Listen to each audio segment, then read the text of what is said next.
Madam President, it is now the 80th session of the General Assembly. Yes, 80 years since our dreams of bright future gave birth to the United Nations. Humanity has imagined the future in many ways.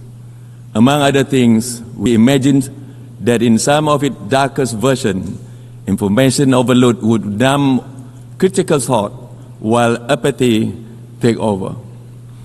I fear that this has come to pass. 80 years after the end of the Second World War, we are watching in high definition as genocide unfolds around the world. 80 years, after all, after the fall of the empires, colonialism is still alive, armed, funded, and justified by some of the supposedly most liberal powers in the world. They have defended and supported the only party who has any real power in a conflict as it makes a fuss out of international law. As we approach the 80th anniversary of the United Nations, Madam President, I suppose I should say, congratulations. But today, that word rings hollow. Should we congratulate ourselves on our inability to bring an end to the occupation of Palestine? Or should we congratulate ourselves for allowing a rogue state to undermine our charter and our efforts? In Gaza, the clock is ticking, the bombs are falling, and the light is fading. We have failed at least 70,000 people. Israel can no longer hide behind its pretense of victimhood. From London to Dhaka, from Paris to Sydney, from Montreal to Kuala Lumpur, populations have spoken out in grief and outrage. More and more people are standing up for the truth that Israel is committing genocide in Gaza. Remember, the eyes of the world are upon us. We must take action now, Madam President, now. Sanction Israel. The metastasis of Israel's brutality in the Middle East cannot go on. Their latest assault on Doha was not merely an attack on a few representatives of Hamas. It was an attack conducted on another state's soil and an insult to the efforts of all who have attempted to mediate.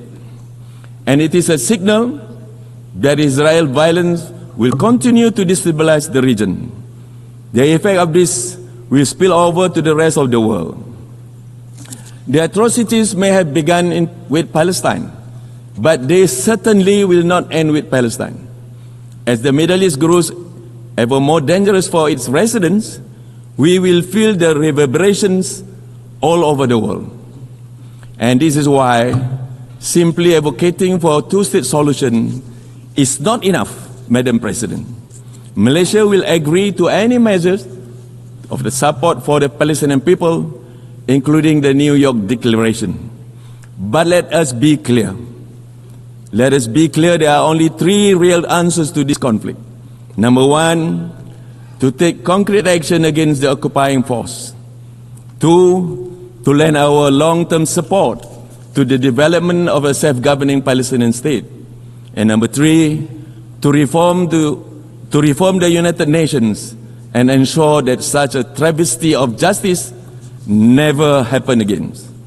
Madam President, repeated failures of the Security Council to fulfill the will of General Assembly must be met with strong resistance. We must continue to demand accountability from the permanent members of the United Nations Security Council through Resolution 76/272, or popularly known as the Veto Initiative. And we must pursue results through Resolution 377A, that is Uniting for Peace. No more shall we quietly accept the dismissal of our collective voice. We must question and challenge the veto. We must free the Security Council from this humiliating paralysis. And we must keep the United Nations a relevant and effective international organization and global guardian of peace. The UN has served the world for 80 years, but the world we live is in shifting beyond any recognition from what it was back then. The test that we now face is an existential one, for the question of Palestinians has haunted the UN for nearly its entire life. 80 years of the United Nations and 77 years of the ethnic cleansing of the Palestinians. I cannot emphasize this enough, Madam President. If we cannot resolve this, the citizens of the world will lose faith in us and the international order. Because there is no longer any way to deny that this is modern-day colonization. Only the formerly colonized have been able to see it for what it is since the start. And it is a genocide. And it is a genocide dressed in the cape of Western tolerance. For us to remain relevant, we cannot move forward on the habits of the past. We must summon the same courage that built this organization from the ruins of war. To conclude, Madam President, Malaysia believes that 3 urgent reforms are key to our survival. First, we must limit, if not abolish, the veto. We must challenge it each and every time that is wielded, particularly in cases of crimes against humanity.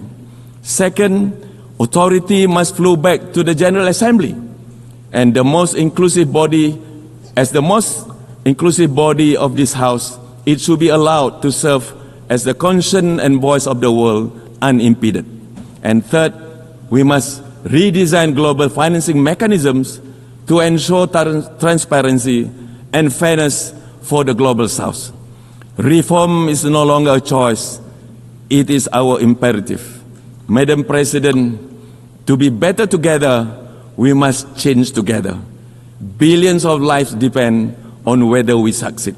Madam President, I thank you.